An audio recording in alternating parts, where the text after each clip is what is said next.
Mahayana approach. The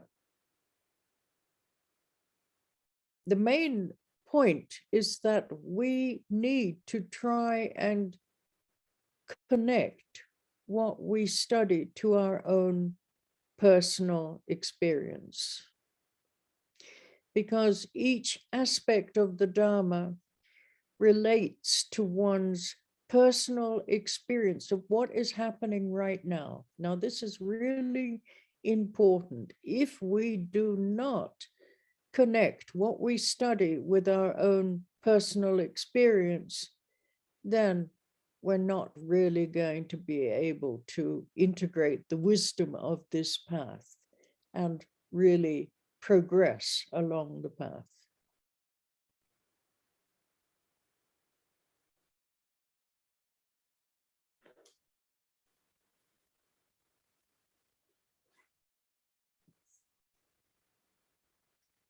I'm going to talk slowly, Carla. Ok, Annie. Os principais tópicos da abordagem Mahayana, nós vamos trazê-los agora.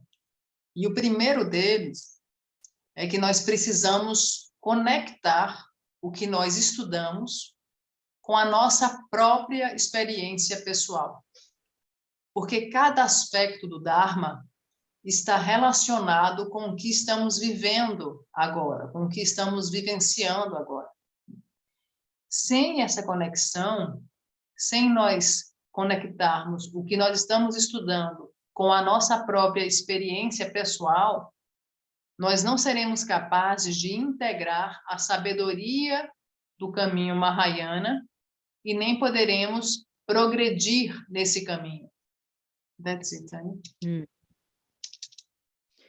Yes, so each aspect of the Dharma relates to one's personal experience of what is happening right now.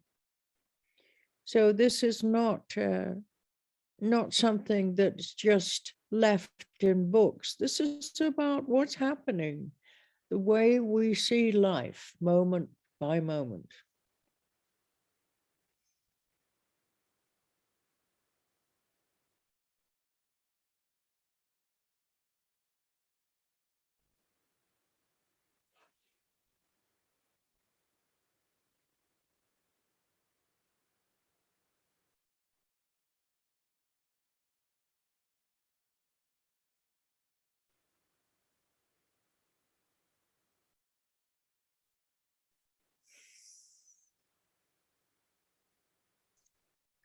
Cada aspecto do Dharma está relacionado com o que estamos experienciando individualmente, pessoalmente agora.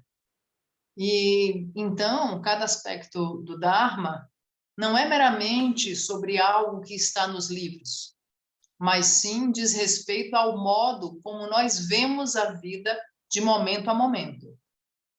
That's it. So we need to find a balance between our intellectual understanding and our meditation practice. And this comes about with personal reflection and study. But without practice, then our progress is very limited, of little value. But together, when we integrate our intellectual understanding with our meditation practice, then it becomes really powerful and transformative. So this is up to us, Not enough just to read endless books. That won't help very much. It's very, very limited value. Must integrate our meditation practice into the way we see life itself.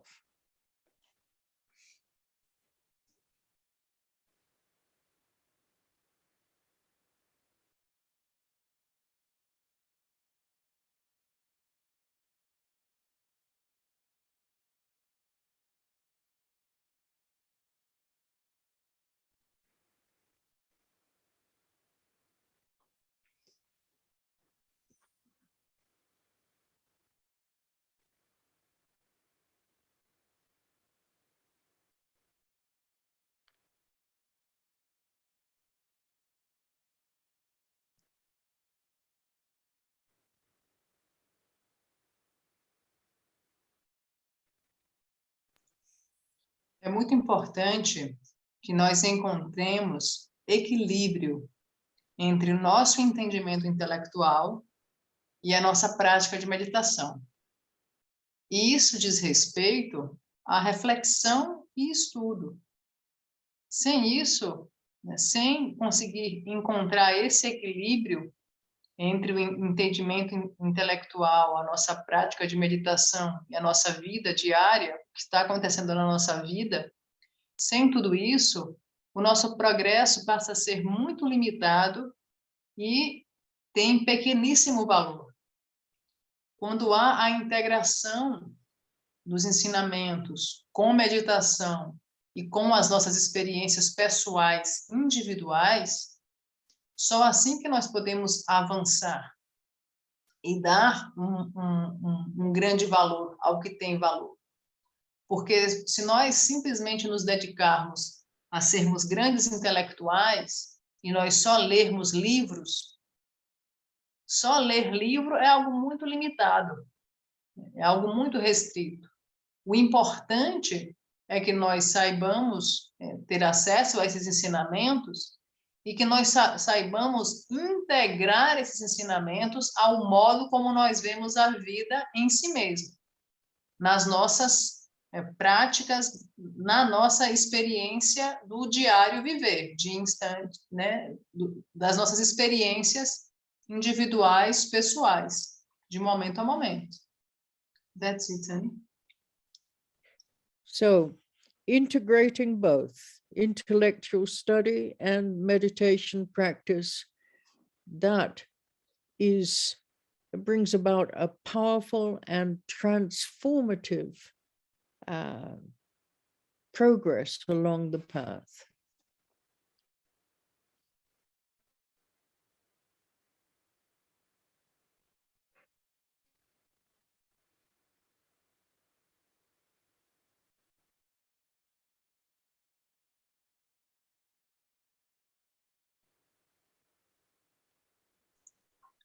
Então, integrar esse estudo intelectual com a nossa experiência pessoal, prática, isso será o que nos trará um progresso poderoso e transformador ao longo do caminho.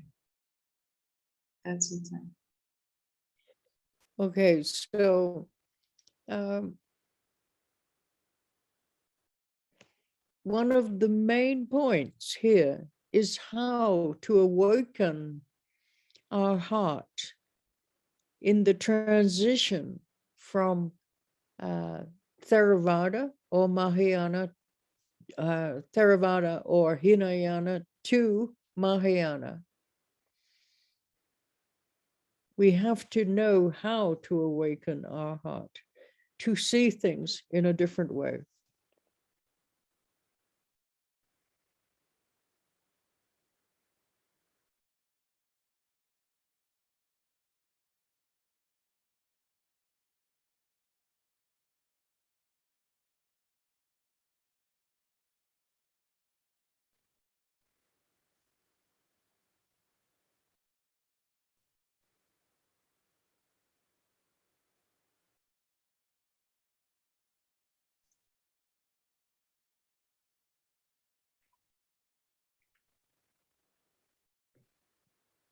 Dos pontos principais é como nós podemos trabalhar e despertar o nosso coração na transição do Theravada para o Vajrayana, para o Mahayana.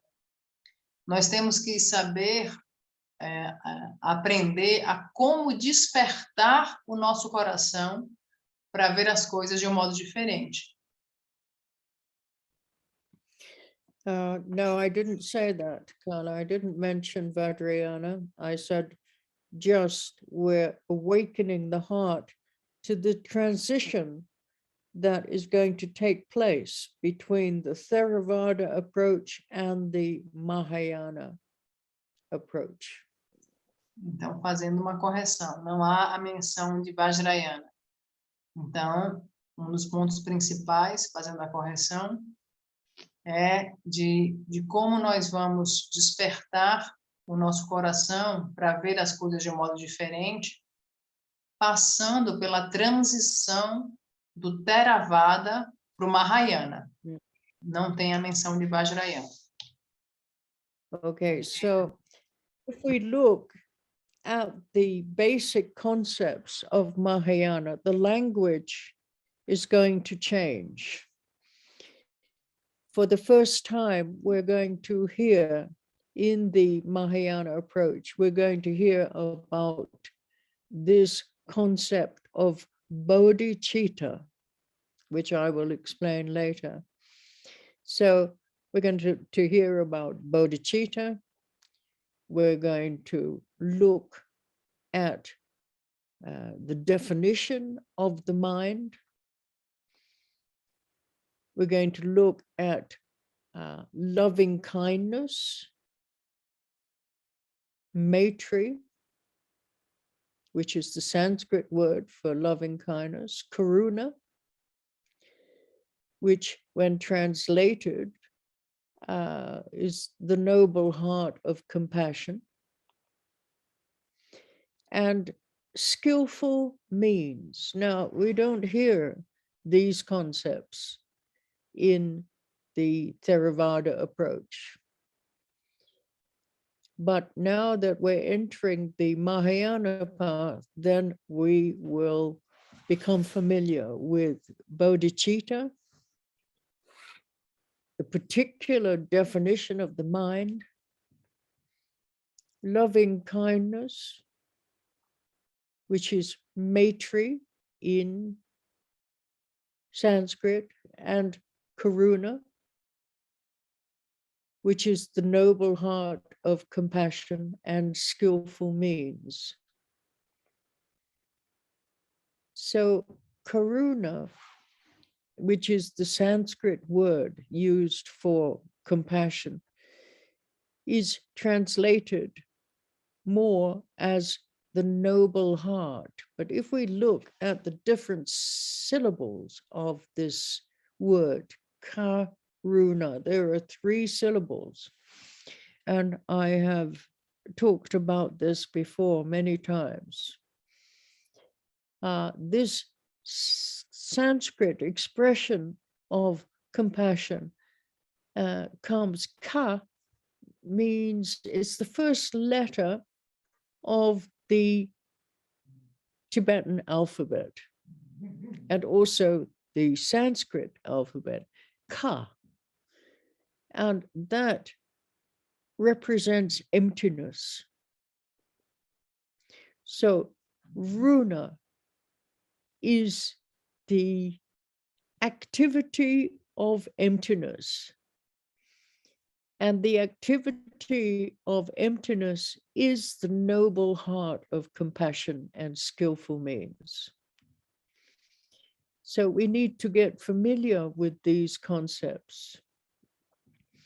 Then we will look at the relationship of bodhicitta and our Buddha nature.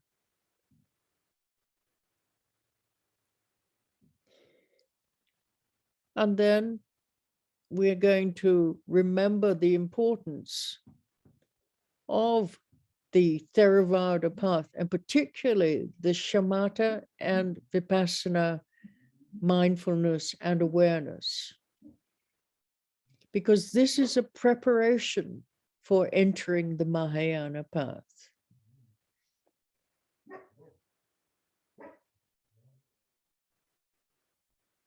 Okay, Carla.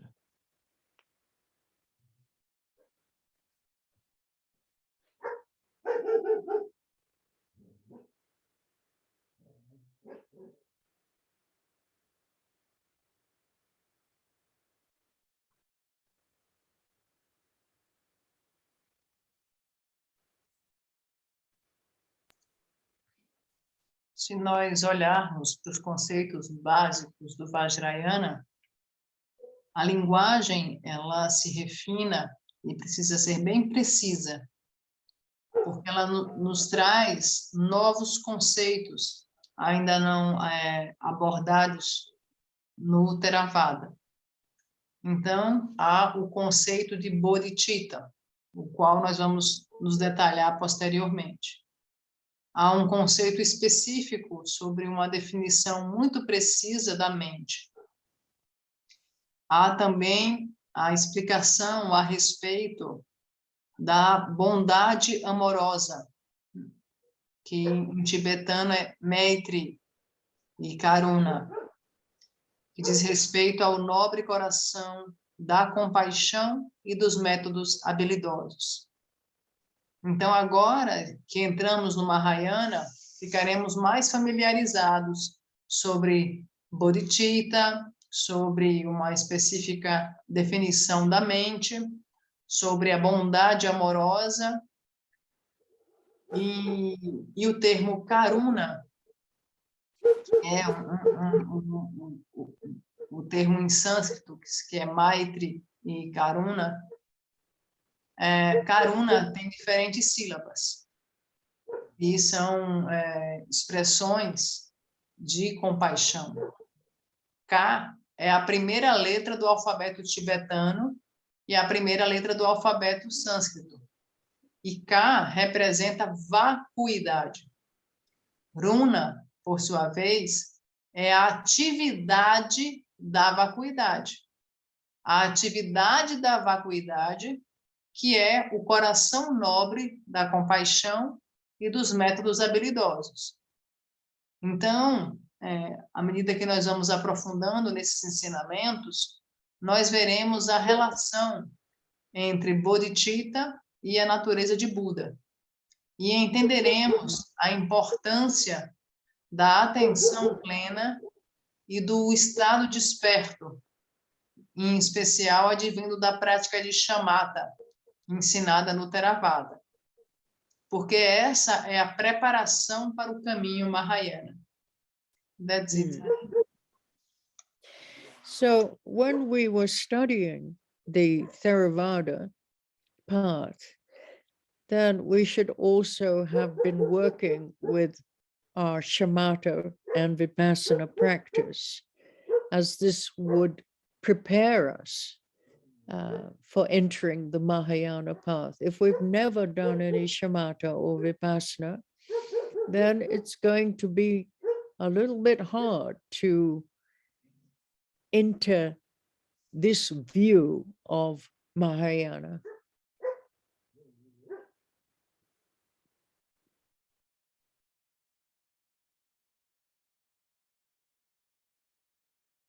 So the Theravada is really important for our path. It gives us a very good foundation to expand our view.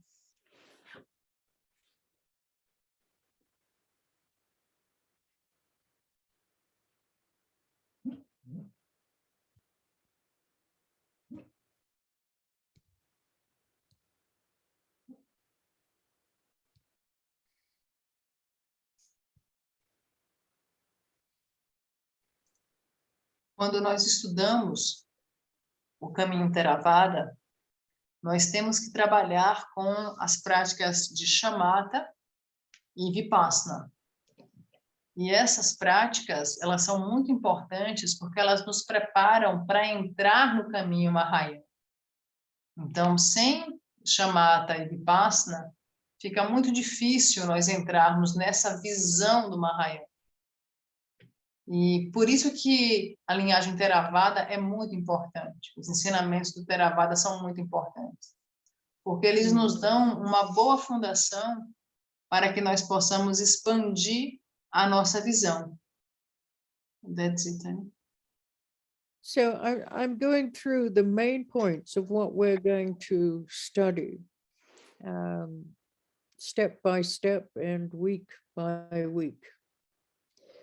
So then, after we've studied these concepts, then we're going to look at this idea of Buddha nature. In Theravada approach, you never hear about Buddha nature. They never talk about Buddha nature. This is a Mahayana concept that you will hear both in Mahayana and in Vajrayana, but not in Theravada approach. So here we're talking about the fundamental human qualities that make it possible to practice Mahayana. So we're going to look at these qualities that we all have.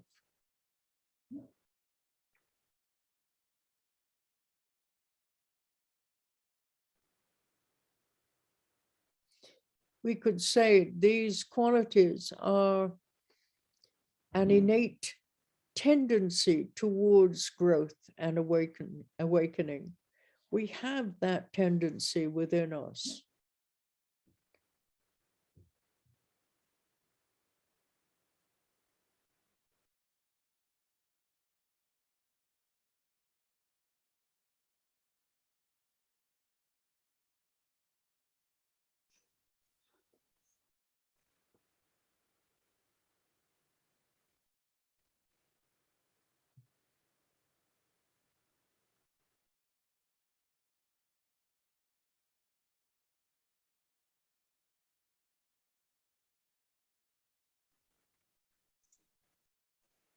Eu entrarei passo a passo nos pontos principais que estudaremos. Então, vamos olhar para a ideia de natureza de Buda.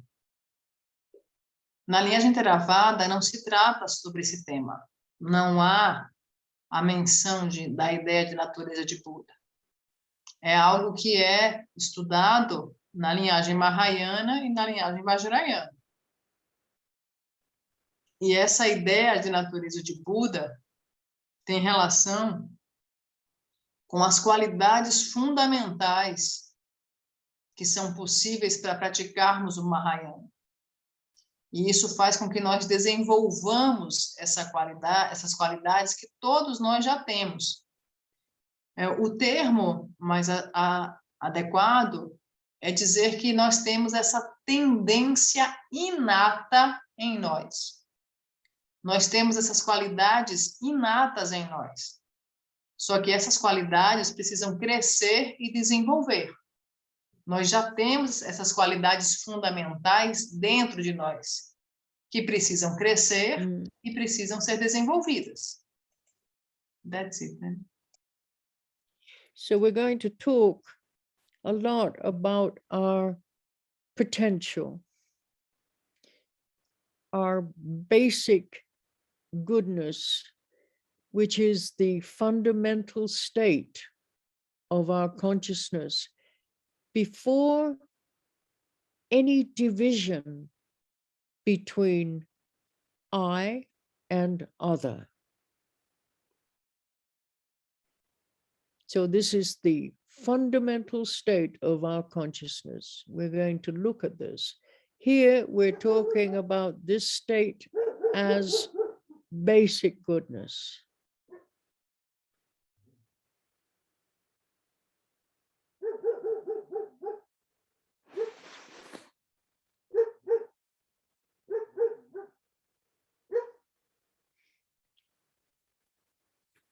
Usually we never connect with this fundamental state of our consciousness. We're always limited by this relationship of self, this idea of self, and everything other than self. This is our dualistic view at the moment. So to actually connect with our fundamental consciousness, then this is why we need practice.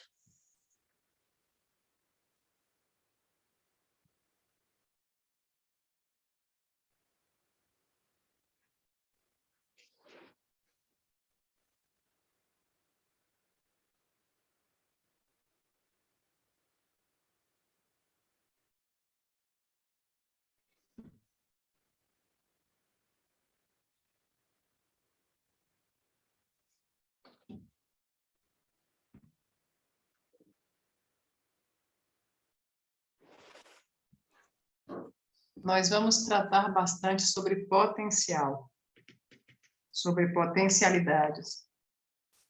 a nossa bondade fundamental, a nossa bondade básica, que é o estado fundamental da nossa consciência, antes de qualquer divisão de eu e outro. Vamos olhar isso, vamos olhar esse estado de bondade fundamental, esse estado de bondade básica. Geralmente, nós nunca nos conectamos com esse estado fundamental da nossa consciência, porque sempre estamos limitados pela nossa visão dualista, de que há um eu e há um outro. Nós precisamos nos conectar com essa bondade básica, essa bondade fundamental. E é por isso que nós precisamos de prática. That's it, Tani? Yes, so although we all have this potential for awakening, at the present time it may be hidden by what we call obscurations. These obscurations, or let's say distortive filters, they are only temporary, or we could say momentary, and they can be removed. So this is why our practice is necessary, to remove these distortive filters on our perception. And then the more we remove these distorted filters, which are only temporary, then the more we awaken to our Buddha nature.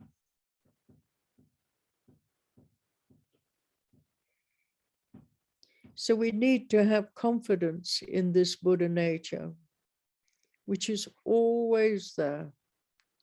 Whether we recognize it or not, it's always there.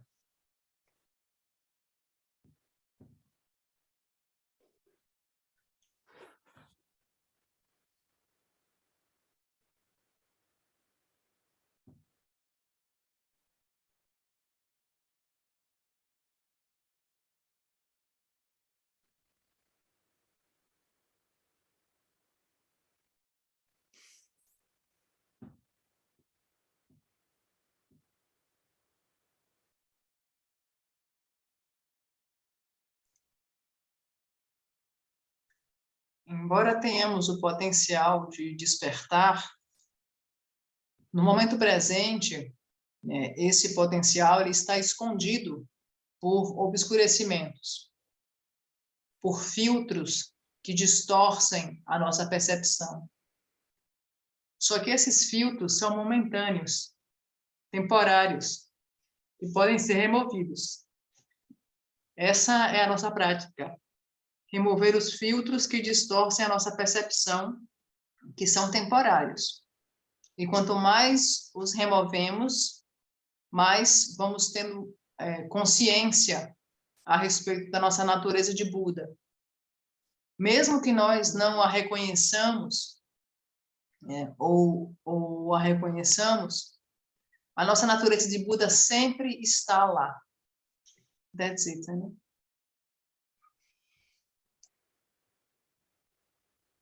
Yes.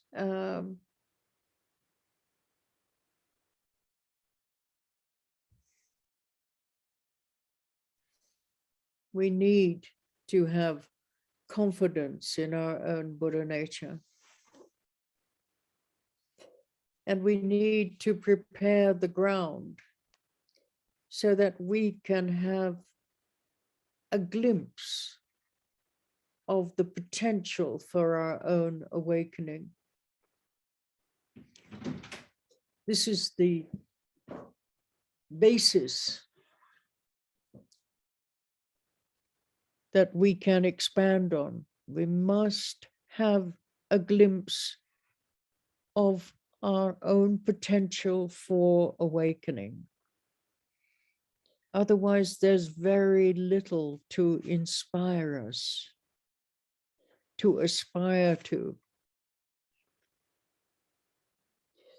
Then we can receive instructions on how to expand this glimpse.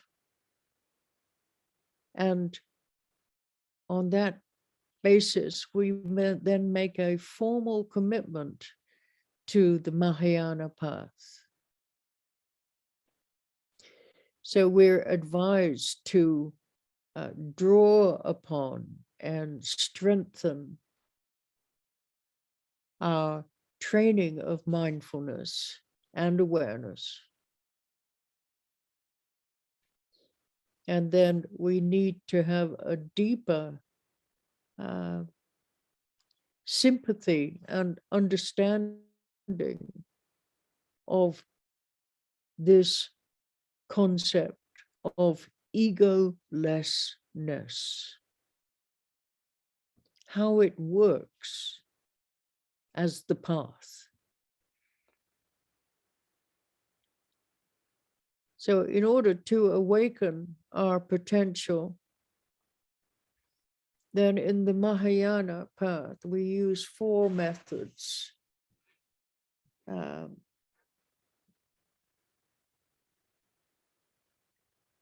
methods of love, loving kindness, compassion, joy, and equanimity. And we need to be able to work with a teacher, a specific type of teacher who has a training in the Mahayana path. And we call this teacher a spiritual friend. We don't usually call them a guru, we call them a spiritual friend.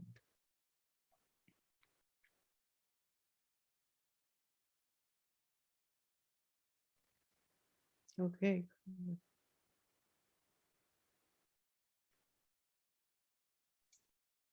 And there were some lags on the internet connection. I'm going to translate.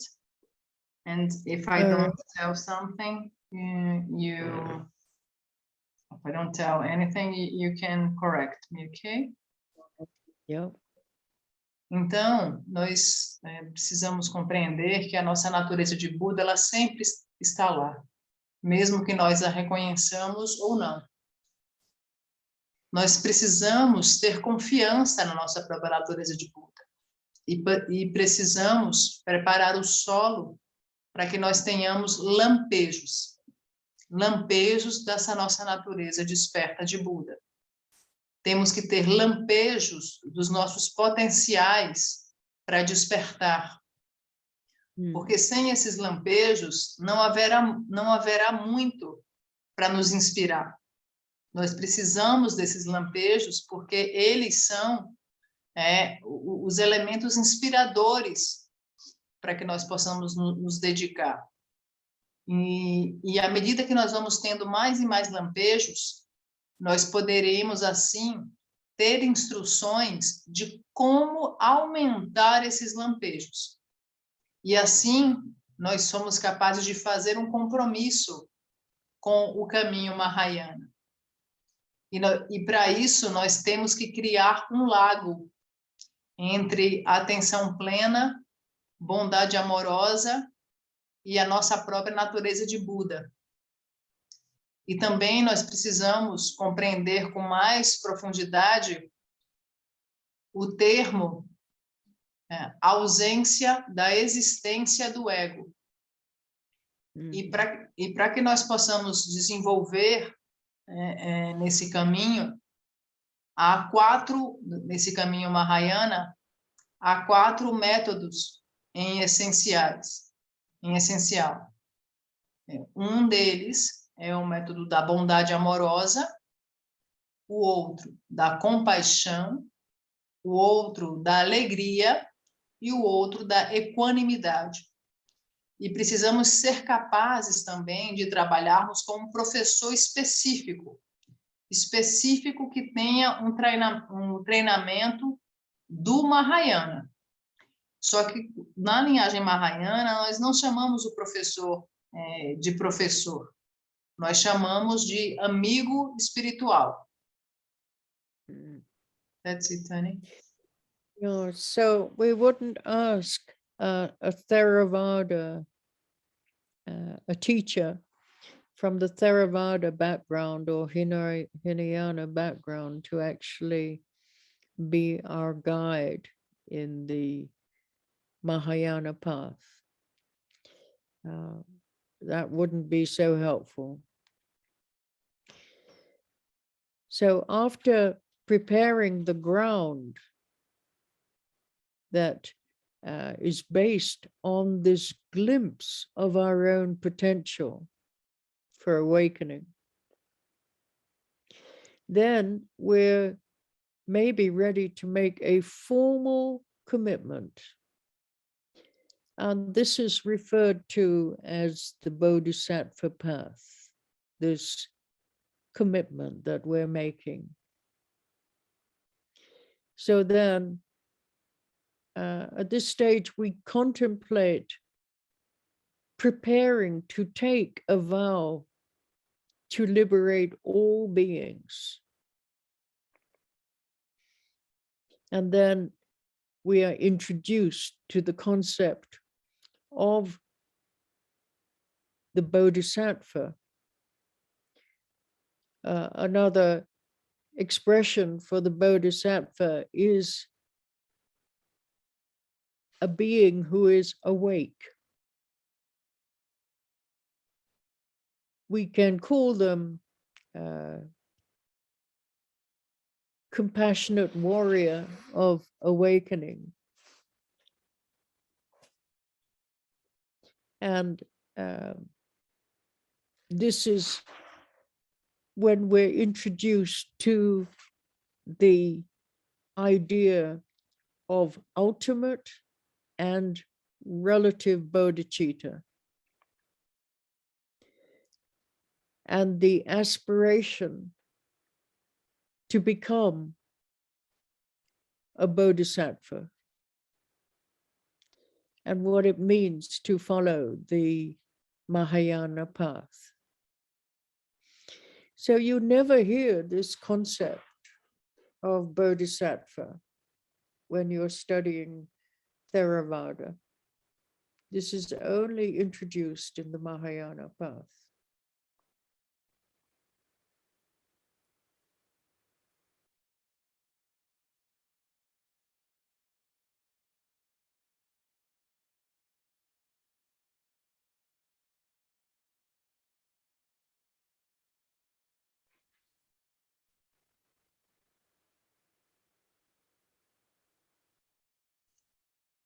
É muito importante nós compreendermos que nós não pedimos a um professor do Theravada para ser nosso guia no caminho Mahayana. Nós não podemos fazer isso. É só um guia, né, um professor específico que tem treinamento do Mahayana que pode ser o nosso guia no Mahayana. E para que nós ingressemos nesse caminho, se recomenda que nós façamos um compromisso formal do Bodhisattva. E nesse estágio nós contemplamos o voto de liberar todos os seres. E nós somos introduzidos ao conceito de Bodhisattva. Uma outra expressão de Bodhisattva é um ser que está sendo desperto. É um guerreiro do despertar. Quando nós introduzimos a ideia de bodhicitta absoluta e bodhicitta relativa e a aspiração de se tornar bodhisattva e seguir o caminho Mahayana. É nesse compromisso que introduzimos esses elementos. E no Theravada não há esse termo bodhisattva. Esse termo só ele é apresentado no Mahayana.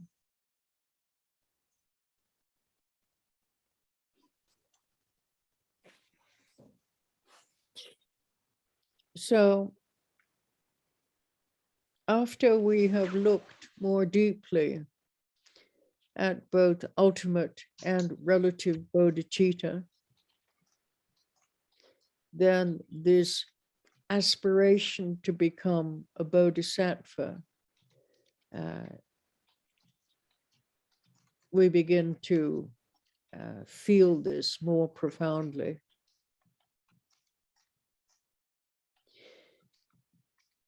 We will talk about the specific view of the Mahayana path,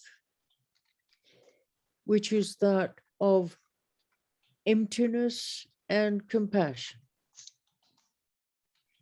Or if we use the Sanskrit terms, shunyata and karuna. So in the Mahayana, they are said to be inseparable: emptiness and compassion.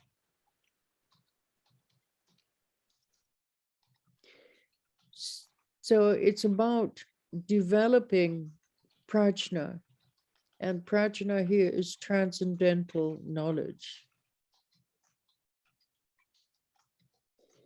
So we're going to look more deeply at the concept of egoless of self and egolessness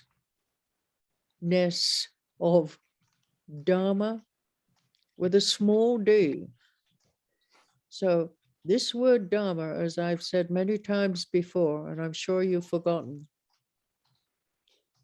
Dharma with a small d means phenomena.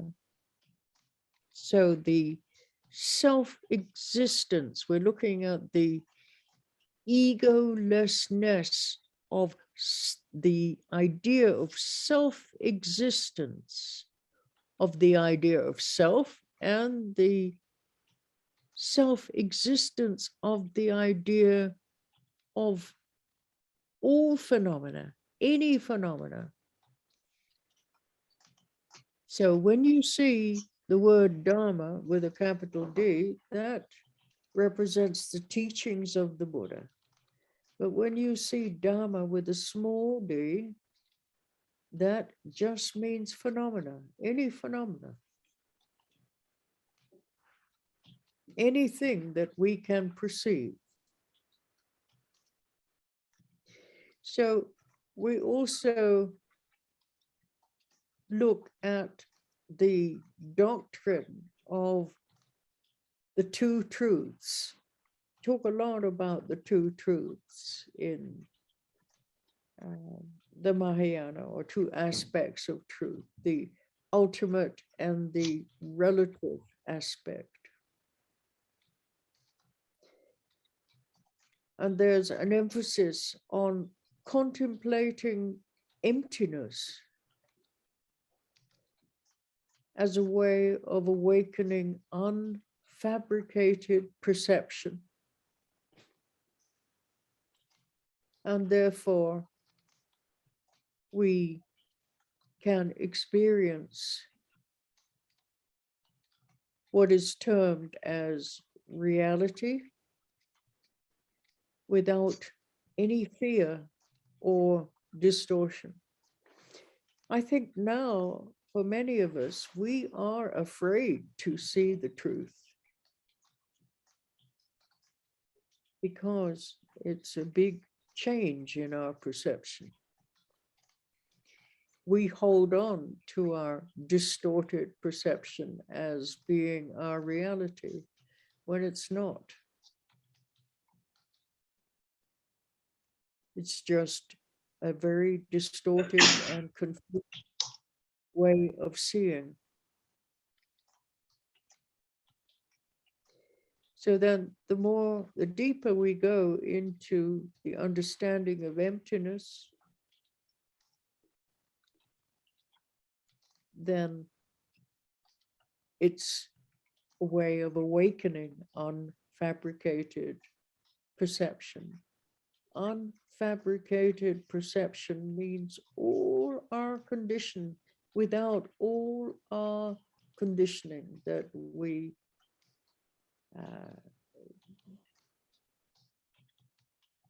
our conditioning that distorts our present perception.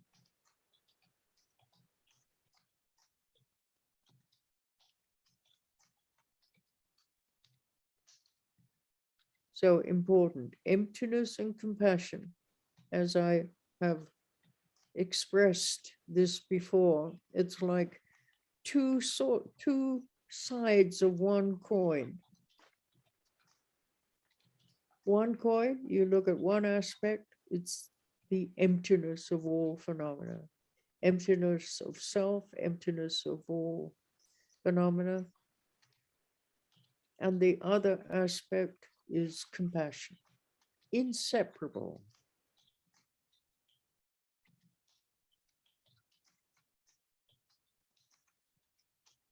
Okay.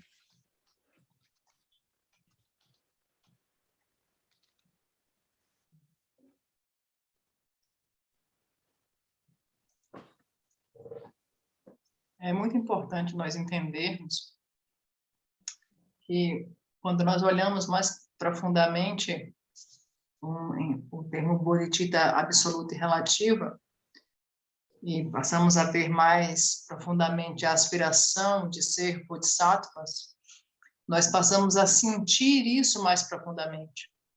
E vemos a visão específica do Mahayana no que diz respeito à vacuidade e compaixão, que os termos em sânscrito são shunyata, que corresponde à vacuidade, e karuna, que diz respeito à compaixão.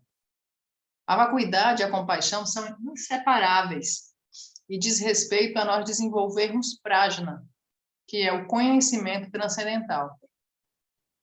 Nós veremos mais profundamente o conceito de ego, né? o conceito da ausência da existência do ego em nós mesmos e a ausência da existência dos fenômenos, do Dharma. Vendo aqui o Dharma com D minúsculo. O Dharma com D maiúsculo são os ensinamentos do Buda. E o Dharma com D minúsculo é qualquer fenômeno, qualquer coisa que possamos perceber. Então, nós estudamos a ausência da existência do ego e a ausência da existência de todos os fenômenos. A doutrina das duas verdades do Mahayana, o aspecto relativo e absoluto. E há a ênfase em contemplarmos a percepção não fabricada. Contemplarmos que nós podemos experienciar o que é a realidade sem medo ou distorção. E para muitos de nós estamos com medo de ver a verdade, porque ocorrerá uma grande mudança na nossa percepção. É um novo modo de ver, expansivo e claro. Entender o significado de vacuidade é um modo de ver desperto. É o modo de ver através de uma percepção não fabricada. Percepção sem os condicionamentos que distorcem nosso modo de ver no presente, o nosso modo de perceber no presente. Então, é muito importante nós estudarmos e compreendermos em profundidade o que significa vacuidade e compaixão, porque eles são os dois lados de uma mesma moeda. A vacuidade compreendida tanto como a vacuidade do self, a vacuidade do ego, como a vacuidade dos fenômenos. E esses aspectos de vacuidade e compaixão, eles são inseparáveis. Now, once we've really had a more profound understanding of emptiness and compassion, the inseparability of emptiness and compassion, then by this stage of the path, then we've probably taken what is called the Bodhisattva vow. And we've had a glimpse of emptiness, a direct glimpse of emptiness. So now we can put our understanding into practice by utilizing 6 techniques of non-grasping. And this is called the 6 parameters. So this is really a Mahayana teaching, the 6 parameters. So the 6 parameters are, the first one is generosity. My goodness, if it's not the dog, it's the cat knocking everything over. So generosity is the first one. Discipline is the second. Patience is the third. Exertion or perseverance is the fourth. Meditation or concentration is the fifth. And what comes out of this is prajna or transcendental knowledge. And these are the guidelines for a bodhisattva to practice in daily life. So both for the practice and in our daily life, this is our guidelines, these 6 parameters. The first 5 parameters lead to the fulfillment of the 6th parameter, which is prajna, or knowledge, or wisdom.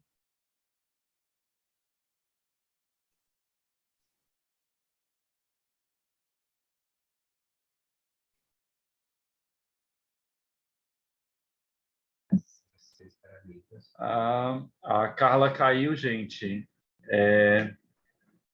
Ela estava falando sobre as 6 paramitas do Bodhisattva.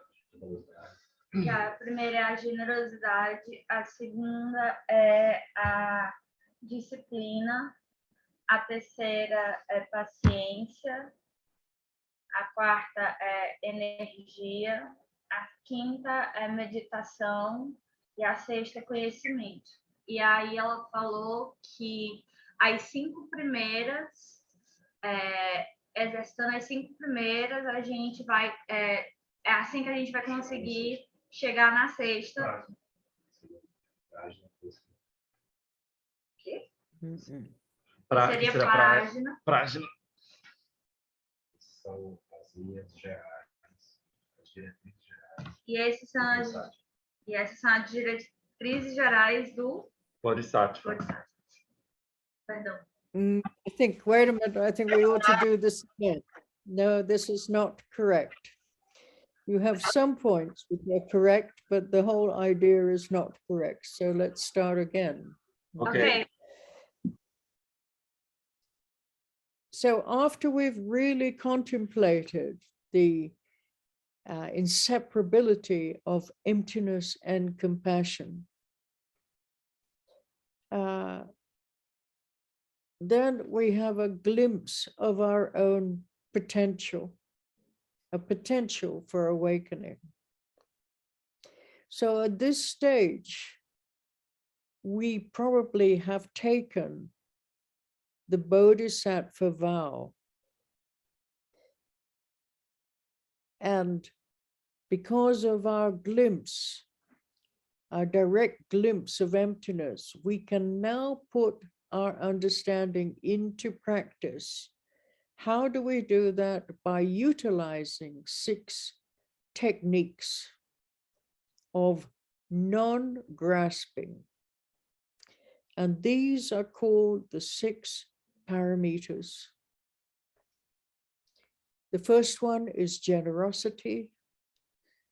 The second is discipline. The third is patience. The fourth is exertion or perseverance.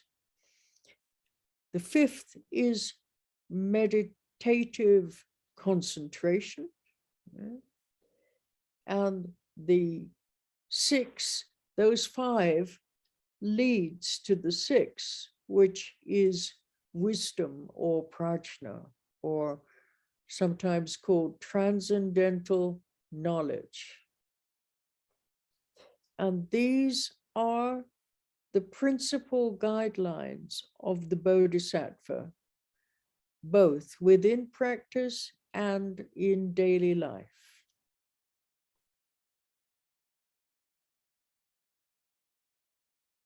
Okay, did you get that or not? Only the very beginning that Yes. we couldn't get. You talked a little bit about the two aspects of the Bodhisattva vow. No, I said before. This is the problem. Sorry. We can't remember for not even 1 minute. Can we remember what's just been said? So this is the problem with translating. It's not about what you understand, but it's about remembering all the aspects of what's been said. Otherwise, you miss the whole picture. Yeah, you only get a small part of the picture.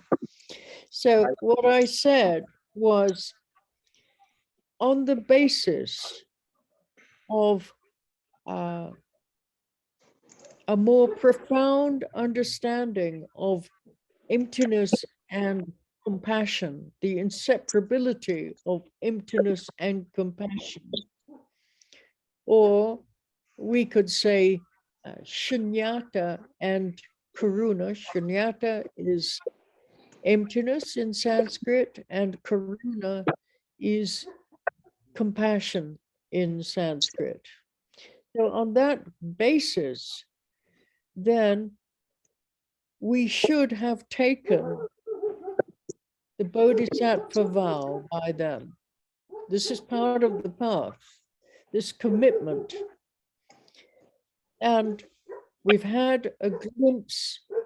Now that we've had the glimpse of emptiness directly, then we can put our understanding into practice. And we do this by utilizing these 6 techniques of non-grasping. And this is called the 6 parameters. And then I told you what the 6 parameters were. Generosity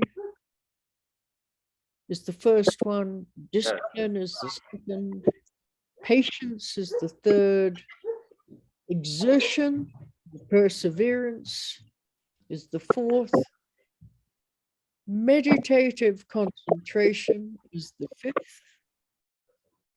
And these 5 should lead us to wisdom or prajna, which is the 6th parameter. And all these 6 parameters are the guidelines for the Bodhisattva's practice and in the Bodhisattva's daily life. So these 6 parameters is what we call Bodhisattva activity.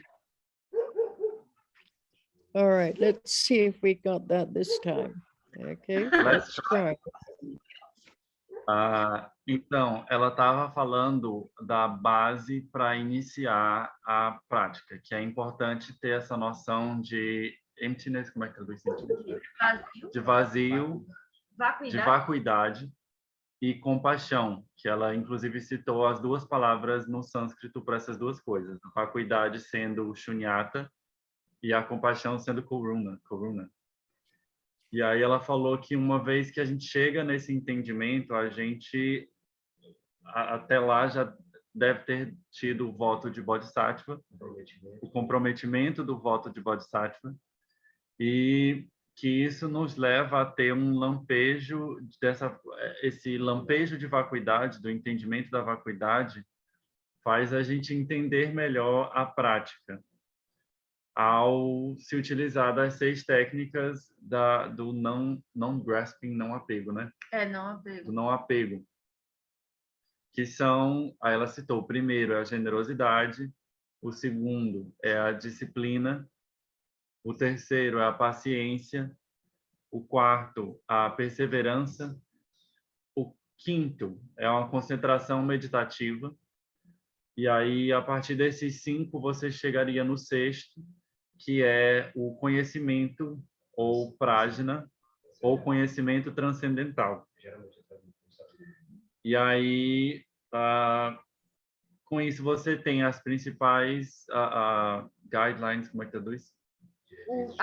As principais diretrizes da prática Bodhisattva e do estilo de vida diário de Bodhisattva. Okay, thank Was it you. correct now? Good. Okay, thank you. Good. Okay. Right. Let's continue. The next stage of our studies on the Mahayana path is the stage of mind training, or sometimes called slogan practice, because within the mind training is 59 slogans that we will study.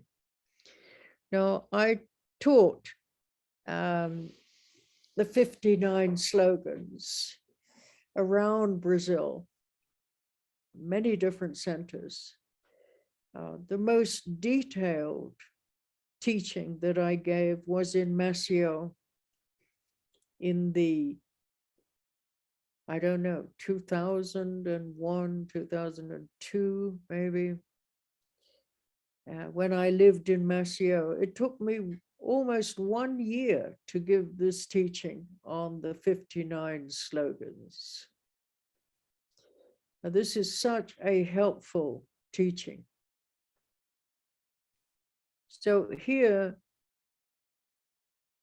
mind training is presented as a way to undermine, you understand that word? Undermine our aggression, undermine.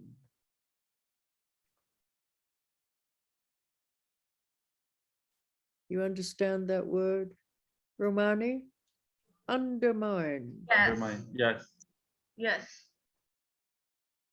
Okay, so the mind training undermines aggression, and it awakens both aspects of bodhicitta, both the ultimate and the relative aspect of bodhicitta.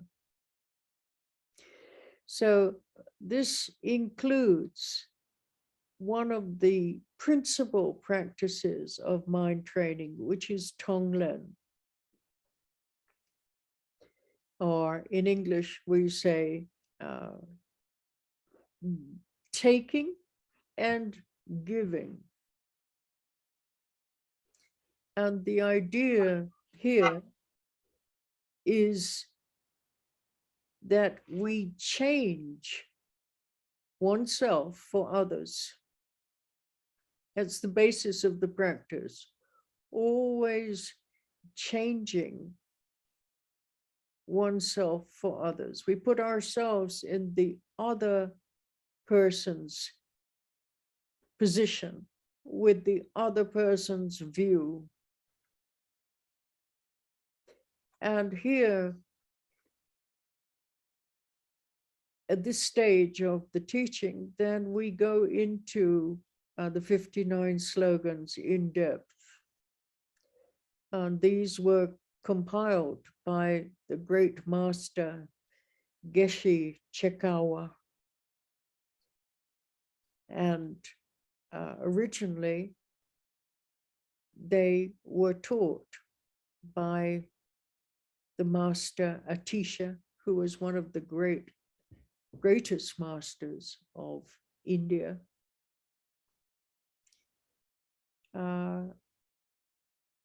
So this is kind of a sequential teaching. For example, now, if you wanted to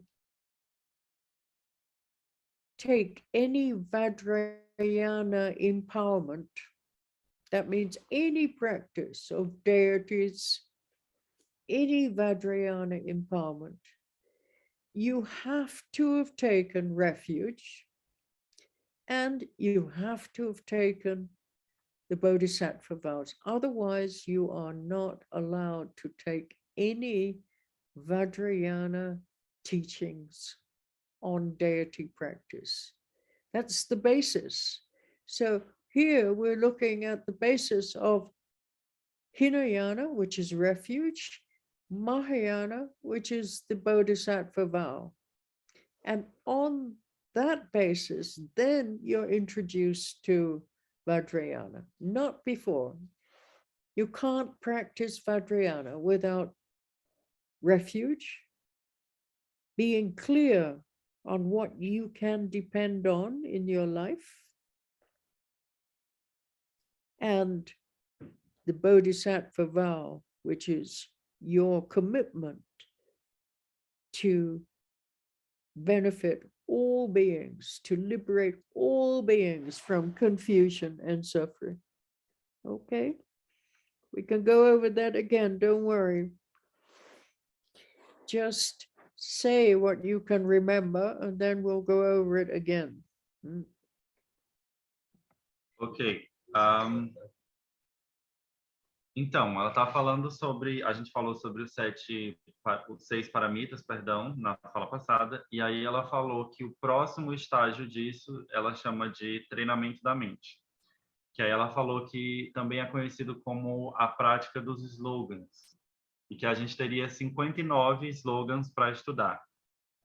E aí ela falou um pouco sobre como ela ensinou esses 59 slogans ao redor do Brasil, mas que ela ensinou principalmente em Maceió, entre 2001 e 2002, mais ou menos, quando ela morou lá em Maceió. E que levou quase um ano para ensinar os 59 slogans. E que eles são muito úteis para essa prática.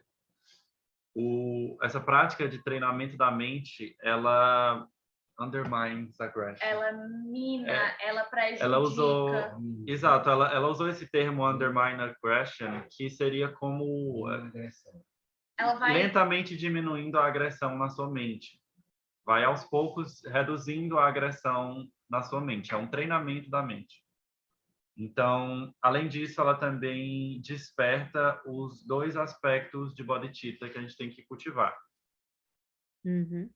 E aí, ela falou um pouco sobre a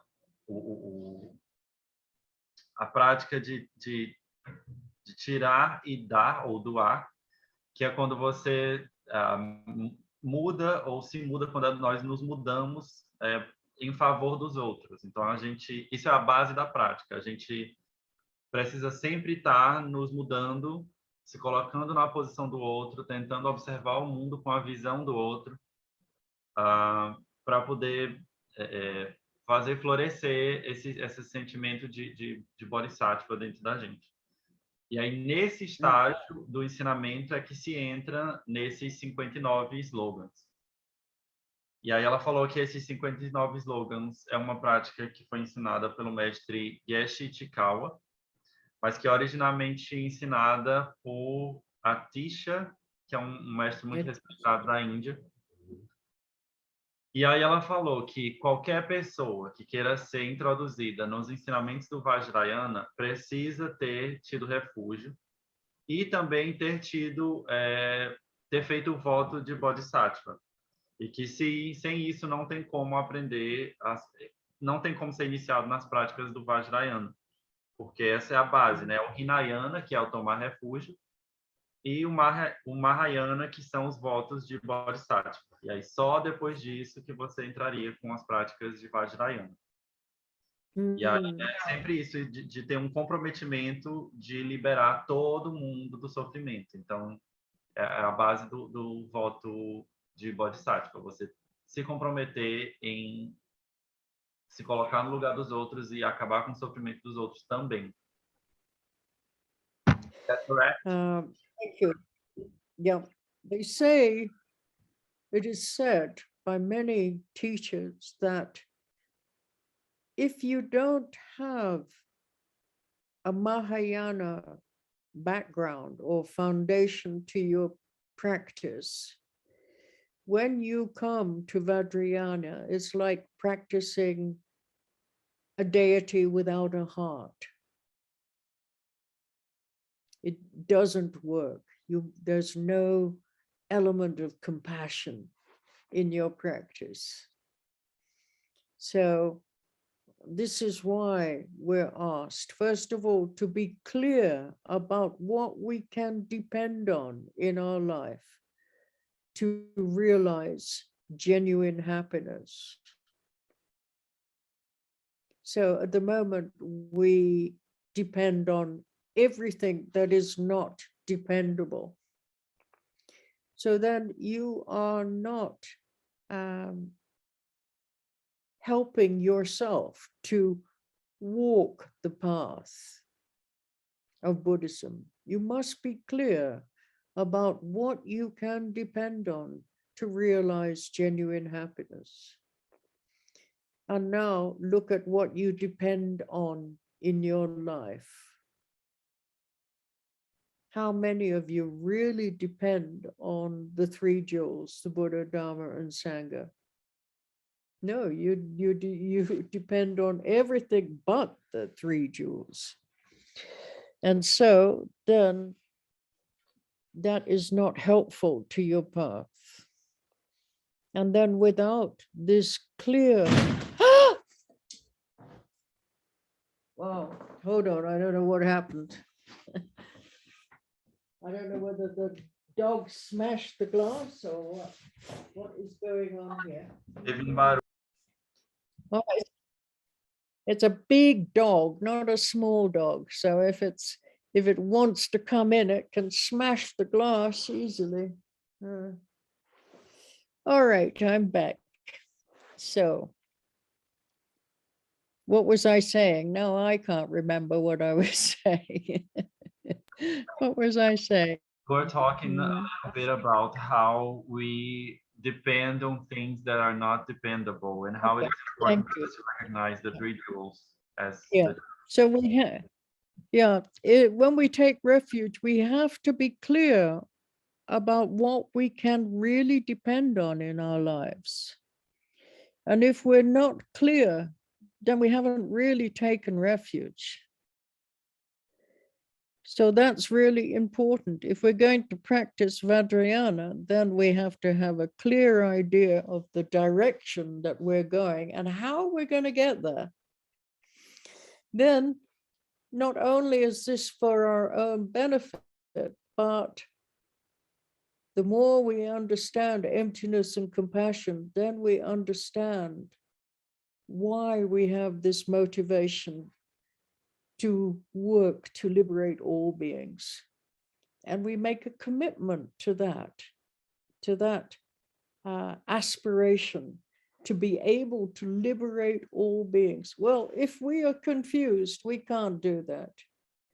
So then why are we following any path? It's to be able to have the clarity to share with others so that they can be liberated as well.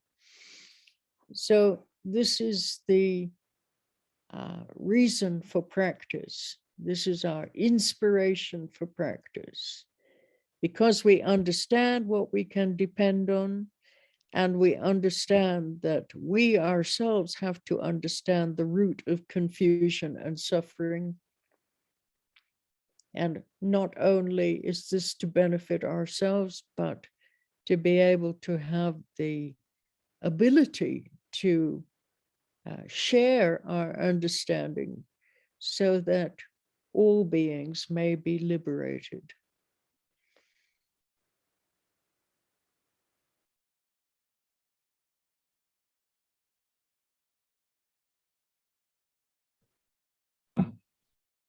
All right. So, ela começou falando um pouco sobre como é dito por muitos professores, muitos mestres, que se não se tem uma Mahayana, ou seja, se não se tem esse voto de Bodhisattva de livrar todos do sofrimento, quando vem o Vajrayana, é como ter deidades, a prática das deidades sem ter coração. Então, é algo que não funciona.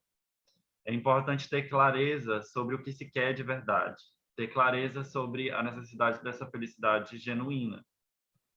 E aí ela falou um pouco sobre como nós dependemos de tudo o que não se pode depender, basicamente. Que nós não nos ajudamos a caminhar o caminho do budismo, uma vez que a gente faz com que as nossas vidas dependam de coisas as quais não deveriam depender, basicamente. E ela pediu que a gente refletisse um pouco sobre as coisas que a gente acha que a gente depende hoje em dia. E quantas dessas coisas realmente dependem das 3 joias do budismo, né? O Buda, o Dharma e a Sangha. Você depende de tudo que não as 3 joias, e isso não ajuda no seu caminho com o budismo. Aí foi na hora que o cachorro bateu na porta. E ela falou que ficou um pouco assustada porque o cachorro é muito grande e se ele quiser mesmo entrar, pode ser que ele quebre o vidro. Ela ficou preocupada. Aí ela falou sobre a importância de que... Ela falou sobre a questão de que para você tomar refúgio, você tem que ter clareza do que é que você realmente depende na sua vida. Que precisa ser as 3 joias do budismo. E falar um pouco também sobre como o Vajrayana precisa dessa clareza e desse entendimento de como chegar lá. Essa clareza de o que você quer e de como chegar lá. E que isso precisa ser, e precisa existir um entendimento na gente que isso precisa ser não só para o nosso benefício, mas uma vez entendendo vacuidade e compaixão, para que a gente trabalhe para liberar todos os seres, que precisa ter esse comprometimento. Com confusão, quando você não tem essa clareza, não tem como ter esse comprometimento e não tem como compartilhar isso com os outros. Então, essa é a razão para a prática, essa é a inspiração para a prática. A gente precisa entender do que nós dependemos de verdade, a raiz do sofrimento e da confusão, não só para nós mesmos, mas para ter a habilidade de compartilhar esse entendimento para todos os seres poderem se libertar. Okay. So the final part of this teaching on the Mahayana approach will be presented like a map of the Bodhisattva's journey from beginning to end. And we're presented with 2 models of this journey. One is categorized as the 5 paths, and the other one is the 10 bhumis. A bhumi, again, this is definitely the Mahayana path that uses this kind of language. So we're talking about a bhumi, and this is a spiritual level that will end with the 11th bhumi, which is actually the state of unsurpassable enlightenment. So in some texts, they talk about 13 levels, and in others, they talk about 11. Here, we're going to look at the 11 different stages of spiritual awakening. And that covers the Bodhisattva Path or the Mahayana approach. Okay.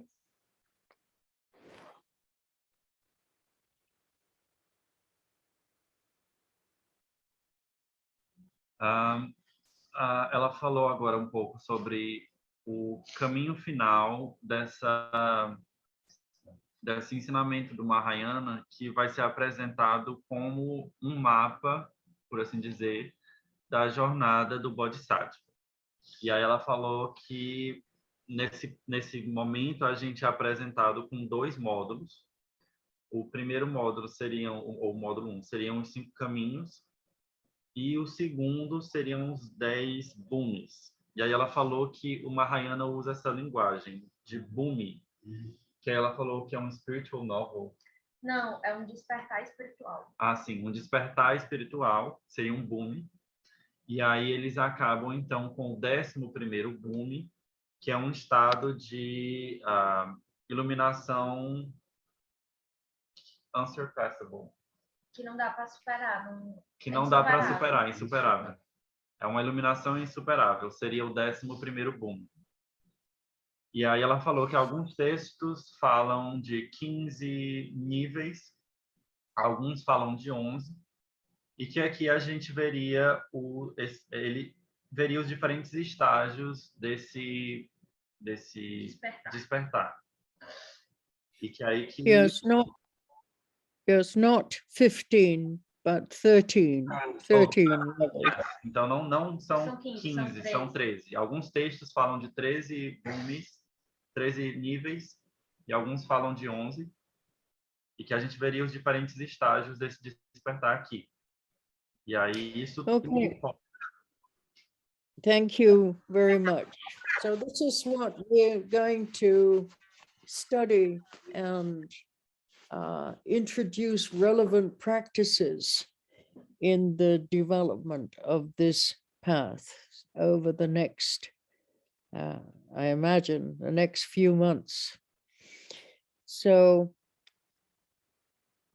it would be good if you can make a commitment to do some extra practice this month during Sakadawa. So try to listen to some of the teachings that are being given on the internet. Many teachers are giving retreats and teachings during this month to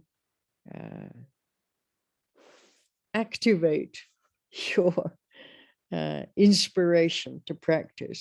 So please do look and check as to what teachings are being given or have been given. And make a commitment to do, I don't know, whatever mantra you feel connected with. Chenrezi is wonderful, Avalokiteshvara, which is the heart of compassion. So you could do, I don't know, 100,000 Om Mani Padme Hum. It doesn't take very long. And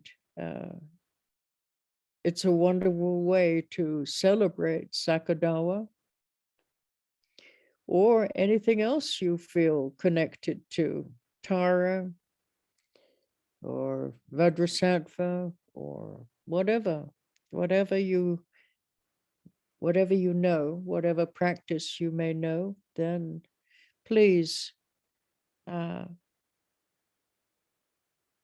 put more energy into your practice.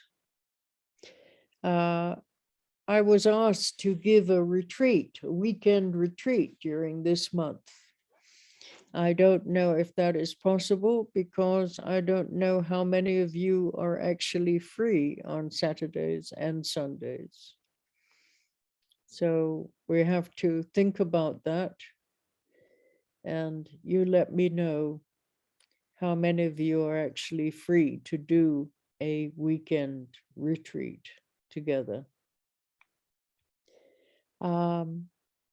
Any other questions before we close tonight? I see Carla hasn't joined us. Maybe the rain has wiped Carla out.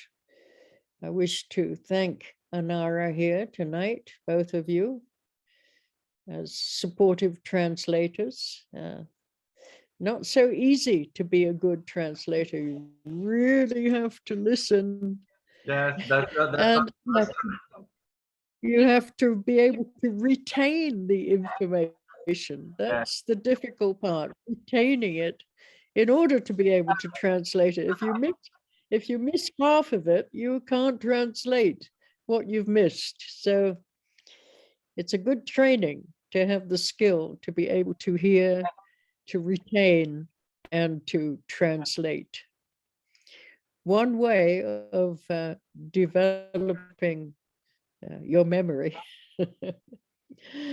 I remember when I was a translator for Shagda Rinpoche, he got so mad at me because I couldn't remember all the teachings I was supposed to translate. And he shouted at me right in the middle. I don't know how many hundreds of people were there, but he shouted at me in front of everyone. I wanted to disappear underground, but I couldn't. Yeah.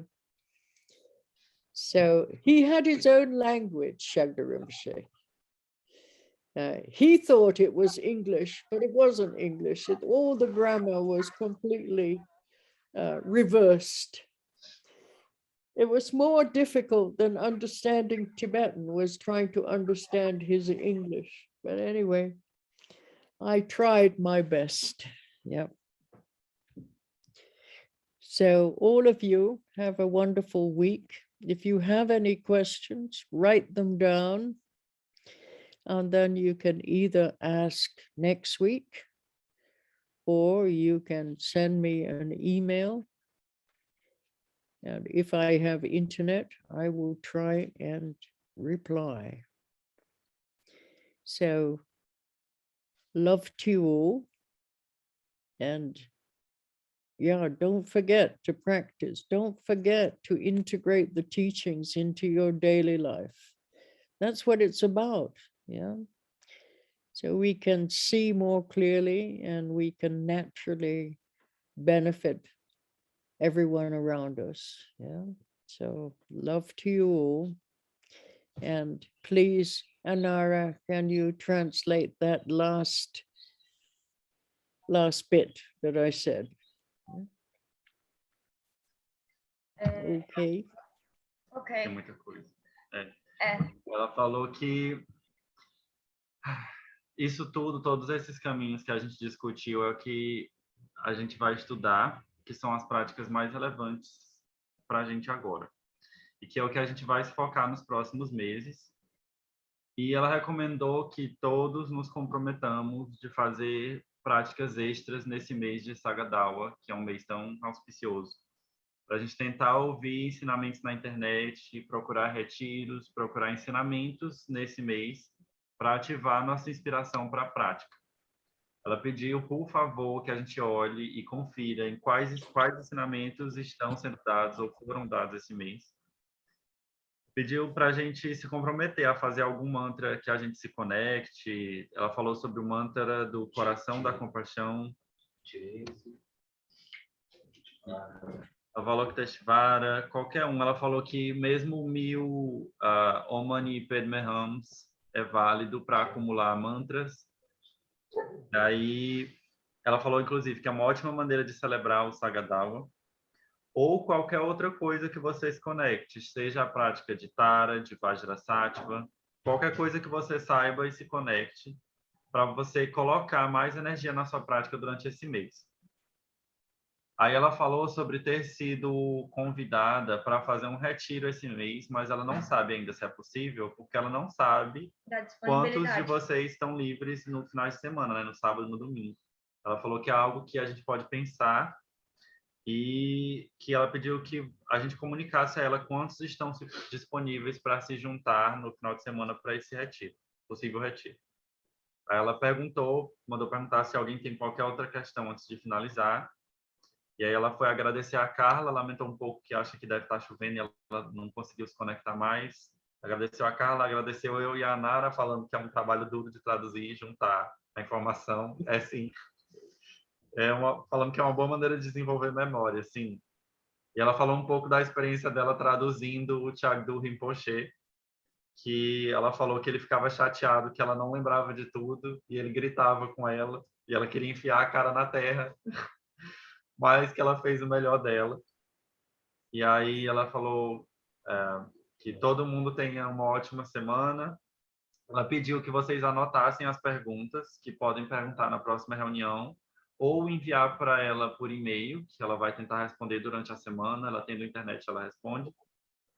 E mandou amor a todos. Pediu mais uma vez que a gente não se esqueça de praticar e integrar os ensinamentos no dia a dia, para que a gente possa se beneficiar e beneficiar todos ao nosso redor. Thank you very much. And hopefully we'll see Thank you. you, Annie. Thank you, Yes. Andy. And Claudio,